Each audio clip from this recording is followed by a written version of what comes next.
இந்த சில நியூஸ் எனக்கு அப்டேட் ஆனதுனால உடனுக்குடனே நான் அப்டேட் பண்ணணும். Hi friends, welcome to red X media. Kongu மண்டலம் கொலகார மண்டலமா மாறிவிட்டது அப்படின்னு நிறைய பேர் கமெண்ட்டை போட்டிருந்தாங்க. ஏன்னா அந்த பல்லடத்தில் நடந்த அந்த 3 கொலை, அந்த தேவசிகாமணி, செந்தில்குமார், அலமேலம்மா கடந்த 29ஆம் தேதி நவம்பர் மாதம் மர்மமான முறையில் கொலை செய்யப்பட்டாங்க.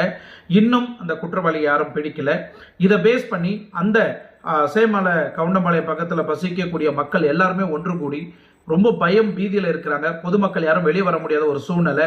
ஆடு மாடுகளுக்கு அந்த கஞ்சி தண்ணி வைக்கிறதுக்கு கூட அவங்களால முடியல அப்படின்னு ரொம்ப கஷ்டப்படுறாங்க. வெளியே வர முடியல. 6 மணிக்கு மேலே வீட்டு விட்டு வெளியே வந்தாவே பயமா இருக்கு அப்படின்னு பயந்து போன அந்த மக்கள் எல்லாம் ஒன்று கூடி விவசாய சங்கம் எல்லாம் ஒன்று சேர்ந்து நகராட்சி ஆபீஸ்க்கு போய் ஒரு மனு கொடுத்துக்கிறாங்க.